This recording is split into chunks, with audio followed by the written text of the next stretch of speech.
You must think that I'm stupid. You must think that I'm a Roll the clock all the way back. An MBA from Duke in 1988 and an undergraduate degree in engineering in 1982.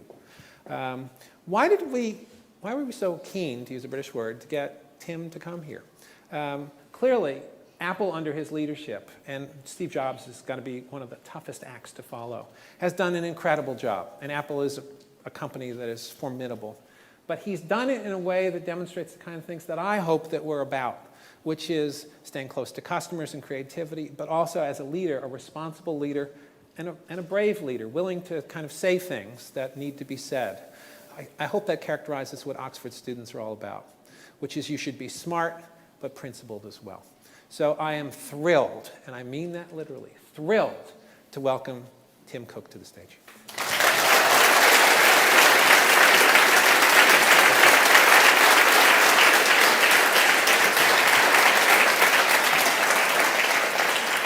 Okay, so just a few ground rules for a moment. Tim and I are going to have a conversation for about the next 25 or so minutes. You know, one of the things we didn't figure out is how I can see those clocks over there. So Anna, give me a high sign when it's time to move on. There you go. So we have a conversation for about 20, 25 minutes, but then it's your turn. Specifically, it's your job then to think of the questions you'd like to ask. I'll tell you in advance, I'm going to call on students more so than grown-ups. Three rules. Tell us who you are, make it a question, not a statement, and make it short. So you can think about that while Tim and I are starting this conversation. So Tim, I don't want to start with you as CEO. I want to start with you as that young person in 1982, or maybe that other young person in 1988. Did you think you were going to be here? Where did you think you were headed in your life? This is what these students are dealing with right now. So where were you, where was that young Tim Cook? Yeah, let me say, first of all, it's a privilege to be invited to one of the finest universities in the world. The #1 university, Tim.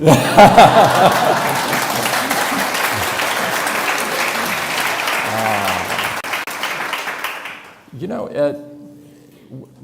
in 1982, I was about 21 years old and coming out of undergraduate school. And the key thing I wanted to do was fairly selfish at that time. I wanted to find a job that I loved. And I wanted to love the work that I did. I no longer have that goal. But that was sort of my focus and objective, was to come out and get a job that I loved, because I had grown up in a very lower middle-class family. My dad was a shipbuilder and very blue-collar background. And I saw my dad go to work and not love what he did. He worked for his family and poured his life in so that we'd have a great family life. But he never loved what he did. And so I wanted to get a job that I loved. And by the time I was in Duke, I had worked 6 years or so out of undergraduate school. I went to Duke, and I had begun to think through, you know, what is my purpose in life? And I was struggling with a lot of things, both personally and professionally at that time. And it began to dawn on me then that the purpose of life wasn't to love your job. It was to serve humanity in a broad way. And that the outcome of doing that would mean that you would love your job.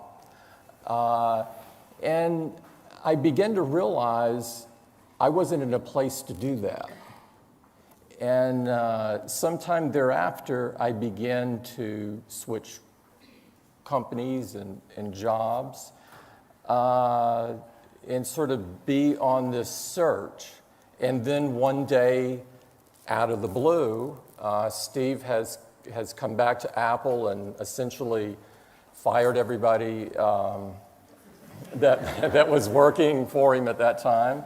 And so he began to recruit. I'd never met Steve before. And it was only after joining Apple where my values and my work aligned. And that has made all the difference for me. So let's take it at that point. Yeah. So at that point, if my memory is right, Apple's sales had dropped to a half of what they were 5 years before. I think it went from 11 to 6 billion in sales. Publicly, you've said in other places that people that you respected told you not to do this.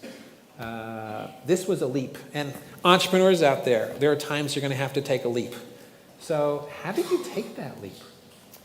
Well, you're right. Actually, the people that I respected the most that knew me, some that knew the situation at Apple, at least on a cursory basis, 100% said, you should not do this.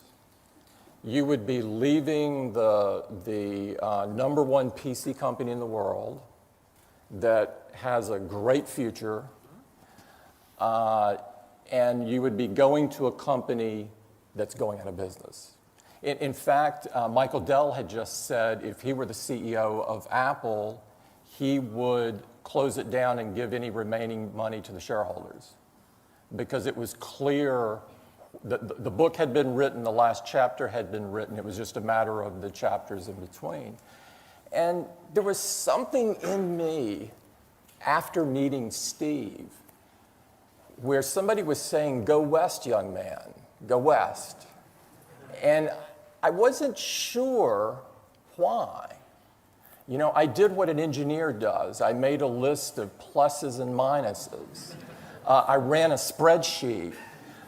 They both told me I should stay put. But my intuition was saying something different. And I listened to my intuition. And that was like one of the most important decisions of my life, maybe the most important. So I want to kind of flip a bit, and not to talk about Apple as Apple, but again, I'm trying to target this to the students out there. So one of the things that we know that successful businesses have to do is stay attuned to customers. If you lose your customer, you lose your business. Apple has not only kind of stayed attuned to customers, but stayed ahead of them. Just out of curiosity, how many people in here own an Apple product? Thank you. Keep your hands up. Keep your hands up for a minute. How many of you own more? So take your hands down. How many of you own more? Actually, keep them up for a minute. Sorry. All right. How many of you own only one product? If so, take your hands down. How many of you own more than 2, 3, 4, 5, 6? Many things. Yeah. Right? You have, by some estimates, 600 million customers in the world. That may be a wrong number, but some analysts gave that number. Trying to stay close to your customers when you've got 600 million customers all over the world must be really tough. How does Apple stay close to knowing what customers want and need?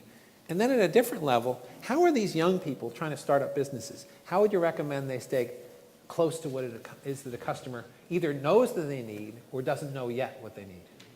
Yeah, I think for technology, but I think this is also true in many other industries, the things, I don't know if you're teaching this in business school, but I know If not, we will. Well, you don't want to teach this. At Duke, I remember going through a course in marketing, and it said, step 1, set up a focus group. Step 2, ask people what they want. Step 3, deliver. Well, as it turns out, that doesn't really work. Andrew, take note. It doesn't work because most people, if you set up a focus group, will tell you small changes to the existing thing. And so if you want to go to the stagecoach to the car, somebody's not likely to come up with the car. If you want to go from the Sony Walkman to the iPod, someone's not likely to come up with the iPod. And so, but the thing that you have to do is your focus group is yourself. You should make products that you want to use. And you not just want to use, but you love. And you can bet that if you love it, there are many other people out there that will love it too. And so that fundamental thing drives Apple. Now, in addition to that, because we do make mistakes on some things that we ship and so forth, and so you always want to stay close to your customers and listen to them and be very accessible to them. One of the key reasons we have retail stores is to touch our customer and hear from them. One of the reasons that I get up at ungodly hours is I like to spend my first hour going through customer emails, right? Because I want to know what they're saying. I want to know what they're feeling. And so these touch points, not just those two, but many throughout the company are truly important. But for you starting a business, if that is your goal, my recommendation is recruit the friends of yours who are not like you. If you're in engineering, make sure you get somebody from the liberal arts. If you're from the UK, make sure you get somebody from the Middle East or from China, or from America, or wherever. Find people that are different than you, and where the common thread is they want to change the world, and they want to change the world by creating the product or service that you also want. And if you can find that collection of people, and it can start really small, it might start with 2 or 3 people. That is the kernel of a successful company. Sounds like a good rule. And Oxford is well set up for that because everybody here in this university is a minority. Everybody. We're all just part of a big melting pot. One of the other lessons that I think that young entrepreneurs in this room are going to have to learn is about failure and resilience. Not everything goes your way, and you got to expect that's going to happen. And different people have different ways to be resilient. What are your ways of being resilient in the face of less than positive outcomes? I keep this voice in my ear that says, "This too shall pass. This too shall pass." And I have faith that it will. There will be times that you fail on a spectacular basis. I've certainly done it more than once. And in some ways, I have little failures every day, right? But you have to have the faith that it will pass, that it's not detrimental. And the only thing you have to do to remember that is to look in the mirror and watch the person breathe. It didn't kill you. You're not dead. And so it's not the biggest thing in the world.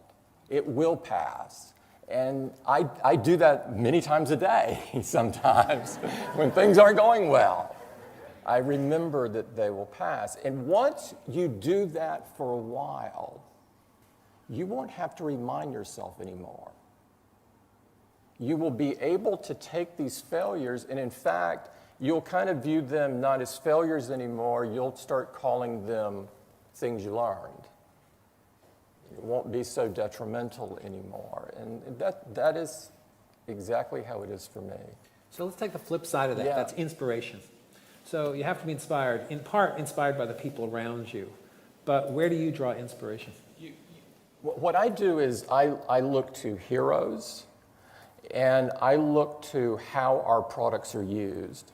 So I like to go out and meet with artists, to meet with people that are using our products. I like to meet with the doctor that's using our products. I like to meet with the musician who's using our products to create music. Someone who is using the tools that we made to do something big in the world, to change the world in some way, to heal, to teach.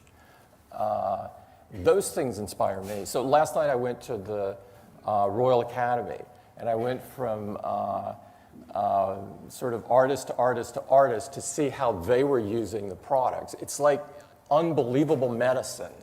It's better than any Prozac I could ever buy.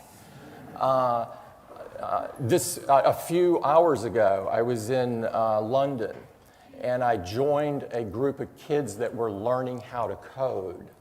They were learning how, on a language that we created called Swift, in a curriculum that we created called Swift Playgrounds, in a store that we created that is a learning environment kind of store. And seeing these kids light up and be engaged, I mean, this is inspiration. And then for people, or for things that are like human rights, I get very passionate on human rights. I have a photo of Dr. King on my wall. I have a photo of Bobby Kennedy on my wall, and I think about that what they did, what they achieved in their lifetimes, and that they were willing to make the ultimate sacrifice of their own lives in the advancement of human rights. And when you look at it like that, speaking out on things that make you uncomfortable doesn't seem like that big a thing anymore. Let's stay on that. I'd like to go back to the lessons for entrepreneurs, but since you just brought this up, let's stay on it. In the current environment, there's a lot of strange stuff going on. And I think CEOs are being drawn out into public discussions that previously they didn't feel the need to be part of. That's because we thought a lot of this silliness had been settled before. When does it make sense for a CEO to come out publicly on an issue? Obviously, an issue about the firm, yeah, I get that.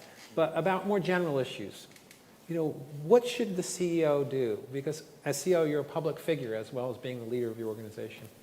Yeah, my view is that all of us, all humans, should have values. And it's an incredible gift that we get to select what they are, And because a corporation is nothing more than a collection of people, a corporation should have values too. And so I think when you see something going on that is in conflict with those values, I think you have a responsibility, an obligation to speak up. Because, silence is the ultimate form of consent. And if you say nothing as things occur, it's like a nod. It's like saying yes. Or that's how I view it anyway. And so I think the CEO role has changed. I think historically, CEOs focus mainly on revenues, profits, shareholders. And I think that's a very limited view of the world, or at least for Apple it is, because Apple was founded to change the world. That's why we exist. We make tools to empower other people to do incredible things. And so it doesn't seem consistent with that to me to be silent on things that matter. And I know people disagree with me on this. I get notes occasionally from shareholders that say, why are you saying this stupid thing? You're going to upset somebody that might not buy your product because you feel that way. But I think the vast majority of people, even when they disagree with what you say, if you're standing on principle and being authentic, I think people are really smart. I think what people don't like is phoniness, and I really don't believe they like people that don't stand for something. And so I know that it's a new world, and I know a lot of CEOs that are very uncomfortable, but it is the world. And by trying to say it doesn't exist or to make it Pollyanna-ish is doing no one any good. In fact, yesterday, if my memory serves me correctly, it was the day before, you retweeted the Commandant General of the U.S. Air Force's speech to the Air Force Academy. If you guys haven't seen this, I would highly recommend you watch this speech. It will make your heart sing hearing it. He was a lieutenant general, I believe, of the Air Force Academy, I believe. And he was speaking on diversity. And you should see it. If you don't have the link, I'm sure we can find it for you. But he said at some length, like, if you don't respect one another, then get out. If you don't know how to deal with somebody who's different than you, then get out. I think I'm getting very pretty clear. So would you be willing to go that far as Apple if you say, if you don't believe with our environmental policies, if you don't believe what I'm saying about DACA, get out? No. And here's the reason. There's a difference.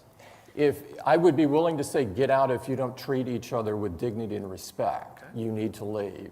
If you're in a position where you're deciding people's future and you're deciding in a biased way, you need to leave after the hanging in the quad, right? But I'm just kidding. I'm just kidding. But I think we have to allow for disagreement. And so we have to say, we're running Apple, our goal is to run Apple on 100% renewable energy, because we think that's really important in our goal to leave the world better than we found it. It's okay if we have an engineer over somewhere that says, I don't believe in climate change, and I think you're doing the wrong thing. I support people having a different view. I don't support their behavior, I support their opinion, right? And there's a difference. I think there's a huge distinction there, right? I think you have to allow for different opinions, and not only allow, but foster them. And that's how all of us get better, is to hear somebody beside us say, I view that differently. So back to what some of these young people are going to have to do. Business schools talk about leadership all the time. And I think we use it as the capital L leader, like CEO leader. But if you're working in a small team, if you're working on a small team, you have to lead that team too. In your community group, you have to be a leader. What are your tips about leadership, not CEO leadership, because not too many of the folks around here are going to become CEOs of Apple. Maybe one someday, but they will be leaders in lots of other contexts. Yeah, of course. First of all, I think leadership is fluid. There's I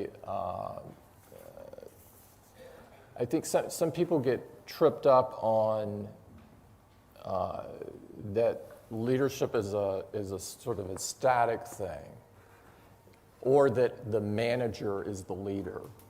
And we don't run Apple like that. And so leadership moves and goes to and fro, because the truth is that depending upon what a team is doing, the person to lead may change.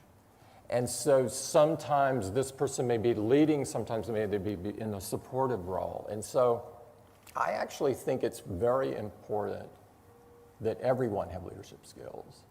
That it's not just for people that want to manage or want the people management side. People that want to stay in a pure technical field need leadership skills to do well. Someone that feels shy, right? Or I'm introverted. Introverts need to lead. Extroverts need to lead. Everybody needs to learn basic leadership skills, because it's core in moving your business forward. And so I think leadership is essential. So what would be some of those basic leadership skills? I mean, we all have to be leaders in different contexts. So what have you learned about leadership?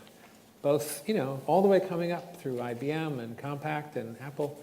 What are some hints to young people about leadership? Leadership is about surrounding yourselves with the right people. First of all, leadership is about people. Leadership is about how you communicate. Leadership is sitting in a meeting when there's 5 of you around the table and 3 people are talking a lot, but 1 is quiet. Leadership is asking that person that's quiet what they're thinking, because there may be a reason they're not speaking. Maybe it's the only person, maybe it's the only woman in the room. That happens all too often in the tech field. Maybe it's someone that just feels shy on that topic or whatever. Or maybe it's someone that has a different opinion that doesn't want to express it. So I think leadership is drawing out people because it's the combination of people that amplify performance. None of us have an S on our chest and a cape on our back. None of us do. The only way that we do great work is if we collectively do our best work and amplify each other. And so to me, leadership is that amplification. It's figuring out everything you need to do with the people you work with to amplify their performance. And it's maybe different for one person versus the other, right? We're all different. If there was ever a leader that had an S on his chest and a cape on his back, it's your partner in crime, Steve Jobs. Yeah. And you've spoken about him many times and all the amazing things that he did as a leader. I'm going to guess that you two, while you worked closely together, have slightly different leadership styles. Why does everybody laugh?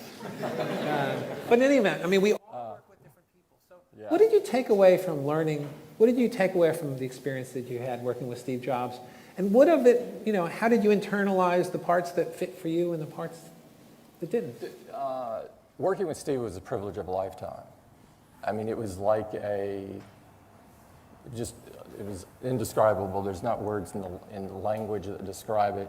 Steve taught me things that probably most people wouldn't guess. Steve taught me that the joy was in the journey, that it wasn't in the final thing, that the joy was really the daily stuff. Steve taught me the importance of focus, and that it didn't matter who you are, and it didn't matter whether it's your personal life or your business life, that you can only do a few things well, and that you had to be ruthless as you choose what things you're going to be great at. Because if you spread yourself too thin personally or professionally, you will not do great work. He taught me things about technology. He taught me that Apple needed to own the primary technologies of its products. He taught me that best was more important than most for Apple. We've never had a goal to sell the most of something. Sometimes it occurs, but frequently it doesn't. Our goal is to sell the best. We want a product that we're really proud of, and so that means selecting and figuring out what to do. He taught me that the best groups are more like a band, not a group of chiclets. You think about a band, you have people that are experts playing their musical instruments, and you have people that are creatively very different, person to person to person, and the best, and a band has to trust each other. You have to have a great deal of trust to the person to your left and to your right, that they're going to do their thing to make that performance great. And Apple runs on trust with minimal overlap. We don't believe in the check the checker thing. We're more of a puzzle that comes together, not an overlapping thing, right? And so for that model to work, we have to put incredible trust in one another to do that. And I could go on. I mean, I felt like I was learning at a faster rate than I'd ever learned before, and learning not just things, actually, I would say almost everything that I learned from Steve resulted in things in my personal life as well. Because Steve loved what he did so much. There was the overlap between personal and work they were synonymous. And so in his teachings, I'm sure he wouldn't call them that, really affected both. And it was, I'm not exaggerating, but it was a privilege of a lifetime. Now, we have different styles, and difference was celebrated, not, not ostracized. He selected me to be CEO. He didn't select someone like him. I don't think anyone is like him. And I've always felt that Steve was not replaceable, and I still feel like that today. I don't feel like I replaced him. I think when you follow someone, particularly someone that has done a great job, if you have the pleasure of doing that, your role is not to do what they did. It's to be yourself and do what you do, and things that you don't do as well as they do, you want to make sure that the puzzle around you fits. Things that you might be able to do better, you want to find ways to amplify those. And so I think Steve did me an incredible favor in telling me a couple of times toward the end to not ever ask what he would do, to just do what I thought was right. And that was like removing this huge weight. And I have stayed true to that commitment I made to him, that I would not do that. And you've done a remarkable job. I'm about to turn it over to the audience. So the last question, and by the way, this is the warm call part, so you're supposed to be thinking about your questions now. You've given these young people some incredible advice, this entire last 30 minutes about being true to yourself, about assembling people around you who are different, about being a leader in all ways, about starting maybe by trying to do the right thing for you, but trying to do the right thing for the world. If you were to talk to the Tim Cook from 1982, coming out of university, which is probably about where a lot of these people are, beyond the things you've already said, what advice would you give them? It took me 15 years after graduating from undergraduate school to recognize the purpose of my life, which I think is actually the purpose of all of our lives. And that's probably the only thing that I would have changed. I would have turned that light switch on 15 years earlier. Now, I've made so many mistakes, but the mistakes have all contributed to learning and moving forward, and so I wouldn't change any of those actually. But that one, I would have learned when I was 21 or earlier. Okay. With that, we turn it over to some amazing people out there. Remember the 3 rules: introduce yourself, make it a question, and make it short. So with that. And the lights are in here, so it may be hard for me to see. And do we have mics?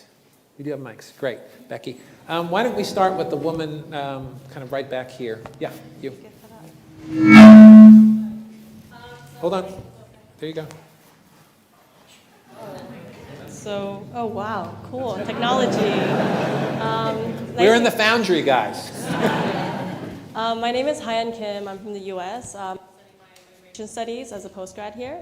And so my question is related to failure.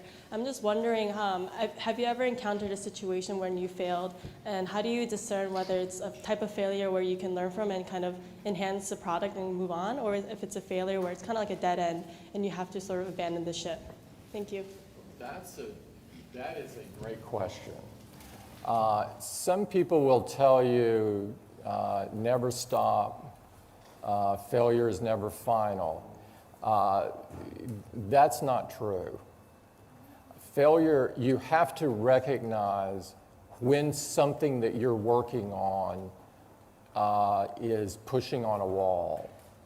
And let me give you an example of one that was actually pretty big at Apple at the time. We shipped a product called the Cube. Some of you may remember it if you followed Apple a lot. It was a very important product to us. We put a lot of love into it. We put enormous engineering into it. It was an engineering marvel. It was a spectacular failure commercially. meaning from the first day almost. And within 3 months, we withdrew it. And so we had to look at ourselves in the mirror and saying, we missed this one. And I think it's important to be able to do that. It's important to be able, something that you were so passionate about, and this was another thing Steve taught me actually, that you're so passionate about, you've sold it to everybody, you've got to be willing to look yourself in the mirror and say, I was wrong. It's not right. And so how do you identify which ones to keep pushing on and which ones not? There's not a clear answer. What I would say that the top thing to do is be intellectually honest. I see so many people when they commit themselves to something that they have their pride will not allow them to say, this just doesn't work. Because they think about who they told, and their friends are all going to say they're failures, and their parents are going to say they're failures, and their business colleagues. And failure is a common thing. It's like the common cold.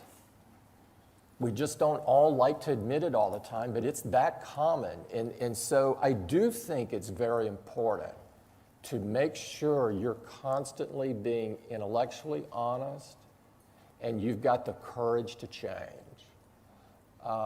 Steve, of everyone I have known in life, could be the most avid proponent of some position, and within minutes or days, if new information came up, you would think that he never ever thought that before.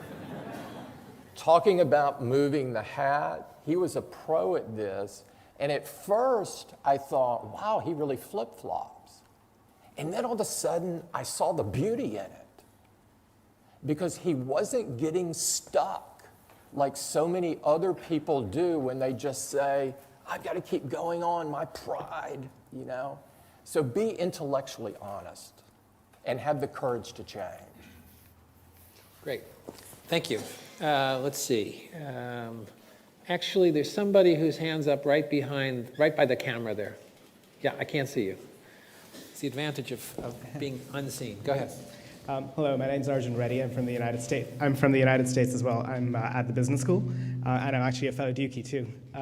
So my question is, a lot of young entrepreneurs, when we present our ideas to investors, a lot of times we'll hear, well, what's your exit plan? The insinuation being, how are you going to sell your product to an Apple or a Google in 5 years? What impact do you think that has on the kinds of ideas that get filtered through the pipeline and ultimately get funded, if any? If you have a VC asking you that, you should get up and walk out of the room.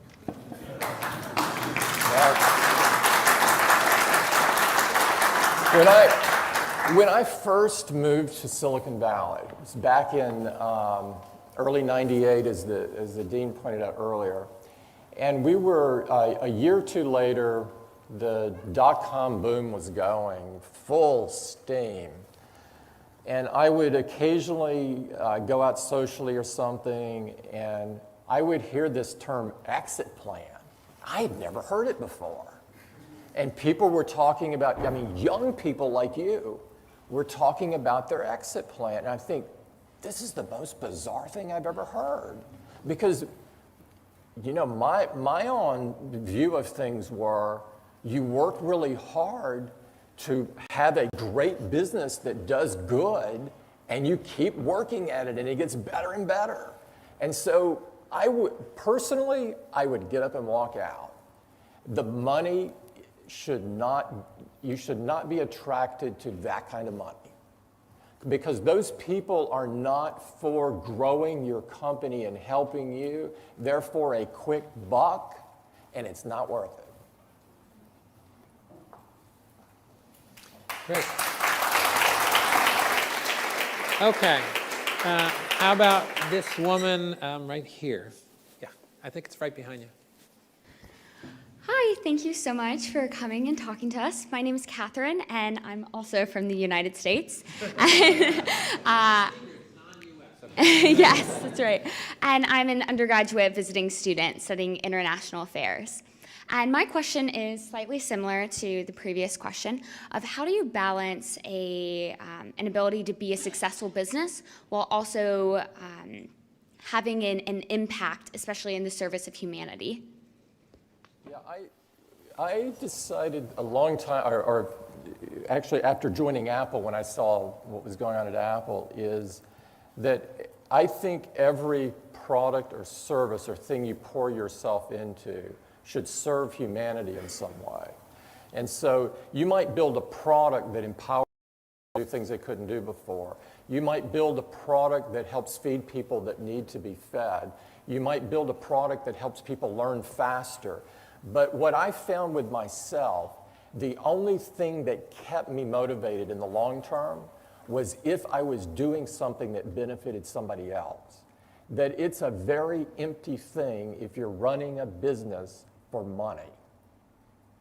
Yes, it's important because you want to pay people and so forth, but it is not sustaining. It doesn't motivate you over the long haul.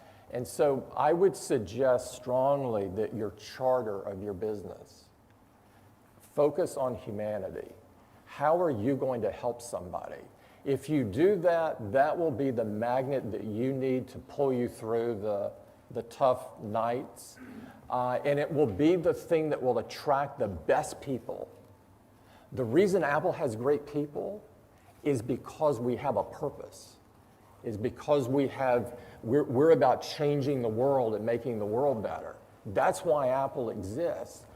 If it is not money that is attracting people, I mean, we pay okay and all that kind of stuff for you guys that want to come to work for us, but it is not, it doesn't sustain. It doesn't sustain people over long periods of time. I am not checking my email, by the way, on this Apple product. But what I am doing is I'm getting questions from other. Yeah, so we got a Twitter feed. So I'll tell you what. Let's take one more, and while we're taking that one, I will kind of look at the Twitter feed. No, actually, in the back. The woman back there, please. Just a second. Hello, my name is Rimu Boiddo and I'm from Bangladesh. So I'm running a small social enterprise in Bangladesh addressing adolescent reproductive health. So one of the problems we find is when you are working with that, bottom 40 to 50% of the pyramid, that people don't perceive service as a product. So what would be your suggestion for a young entrepreneur like me who wants to take a social entrepreneurial journey, who wants to make a change in the society and also in a sustained way? Thank you. And let me make sure I understand what you want to do. You are bringing awareness for reproductive health? Around big products like sanitary napkins and all, yeah. Mm-hmm. But it's very challenging. Yeah, I think, where's Malala? Is she here? I spent some time with Malala earlier. I think her focus on local activists is the most important key, because you need people on the ground there that know the environment, that know the people, that know how to get things done there. I think that's like the single most important thing. And then, of course, you need the funding and stuff like that goes with it, but you have to start with the local activist. Okay, for those of you who are online, hashtag Oxfo, O-X-F-O. So let's take one more because they're still loading. All right, so how about the gentleman with the paper in his hand? I haven't called on any adults yet, so you're the representative adult for the moment. There's a mic coming towards you. It's probably going to get thrown at you. Looks like a box.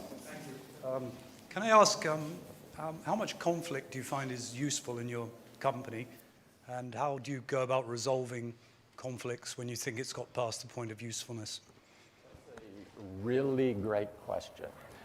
I think you get the best ideas if your environment thrives on debate. I think that if your goal is to minimize conflict, you will not get a good result. Because it will take out the creative tension that happens between people that actually make 1 + 1 more than 2. And so but in order for it to be productive, you have to make it not only acceptable, but desirable to debate things. I mean, think about what you do in student groups. I would guess some of your best work comes out of debating each other. And you want to bring that into the workplace with you. For too long, work was viewed as hierarchical, and you never disagreed with the boss. We don't do that at Apple, let me tell you, we don't do that. At Apple is the only place where an employee can fire their manager. And they fire them, I don't mean literally, but they care about things so much that if somebody's not contributing in a way, they will essentially render them not well. That didn't exactly come out right. But so that creative tension and conflict and debate, I think, is essential. It's not just desirable, it's essential to coming out with the best product. Now, you have to make sure that the debaters don't start talking personal insults. Now, that's not acceptable. But debating passionately your position on something is not only acceptable, it's required. So off the Twitter sphere, so you mentioned that part of your inspiration comes from heroes. You mentioned 3 heroes. Sadly, all of them have passed away. Martin Luther King, Bobby Kennedy, and Steve Jobs. Are there any living heroes that you look to for inspiration? You know, I hate to say this, but it's the truth, so and I've been very straightforward, is I have not had success with living heroes. And because I think it's better to pick a dead person. And the reason is, no, seriously, I'm serious about this. The reason is dead people don't disappoint you. And so because you're using this person as this constant inspiration, what has happened to me previously, or more than once before I really learned what was going on, is you would hold them so high, and then one day you would find out it wasn't real, that you had built them up to something that they're not. There is one person I've met that my expectation was so high, and he exceeded it, and that I would call a hero that's living, and that's the Pope.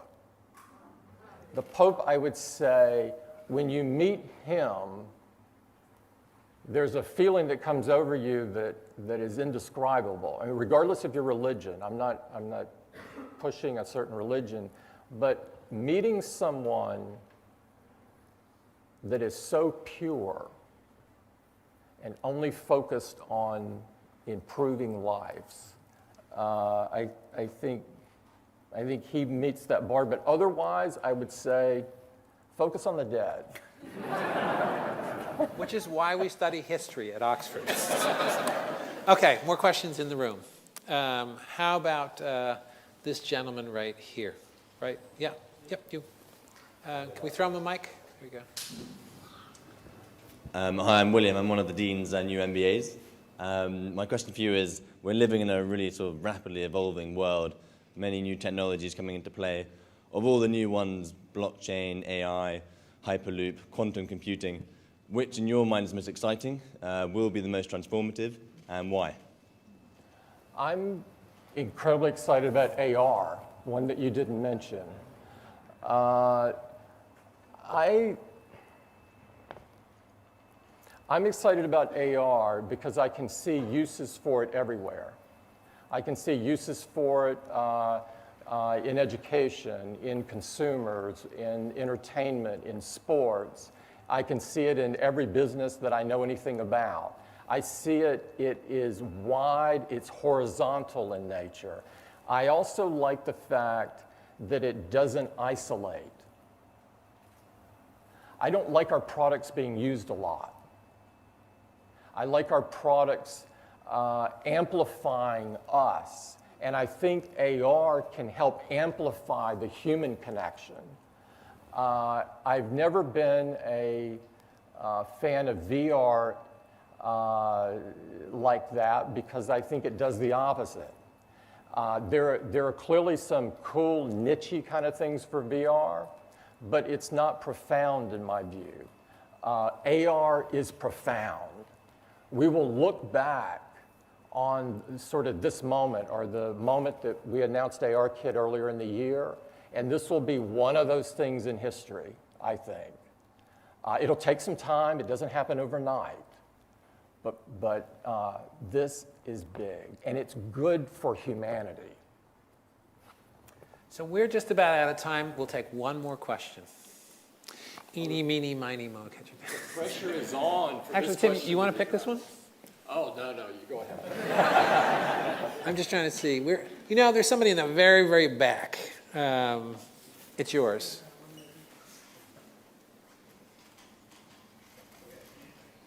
Yeah, can we get him a mic back there?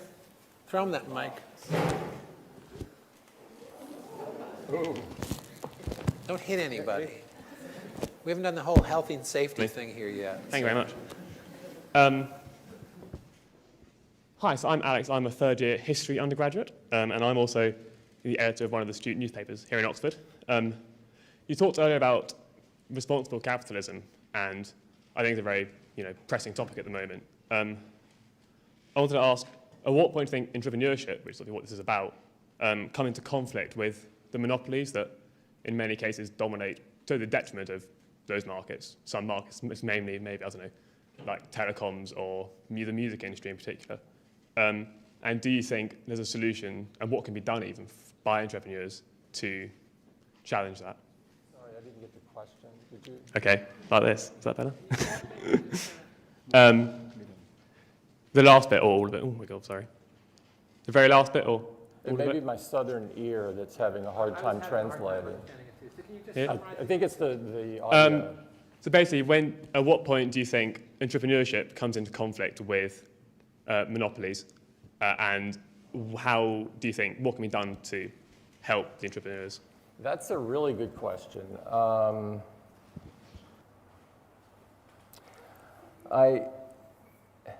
I think that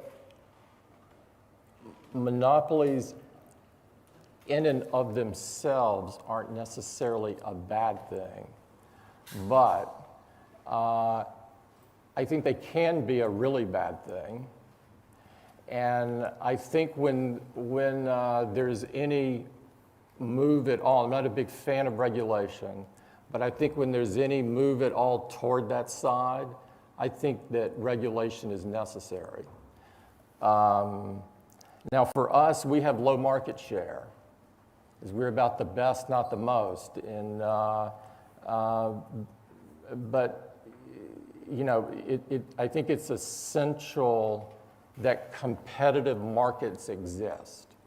That, and where it doesn't, I think that is a prime role for government to step in and not only protect the consumer there, but also protect society at large. Because sometimes it can be more than about the price somebody pays for something. Sometimes that can be the least issue. So I think you're asking a huge question that's obviously on a lot of people's minds right now, me included. And I think all of us, or the regulators, have to decide where in that spectrum are different companies. Each company's in a different position. And so each one has to be looked at individually instead of, I think, as as a group? But it's a really good question. Now, we've been really fortunate to have Tim here. This is his first trip to Oxford. Why don't we show him how grateful we are and make sure it's not his last trip to Oxford?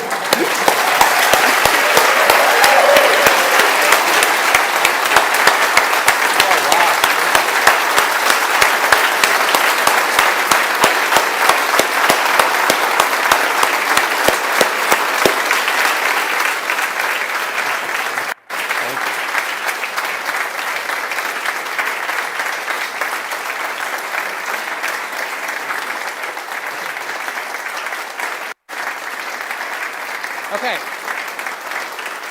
Well, thank you everyone for coming. For those of you who are students, this will be your first but hardly your last time to the Foundry. The Foundry is going to have tons of events, and we're looking forward to seeing you all here all the time.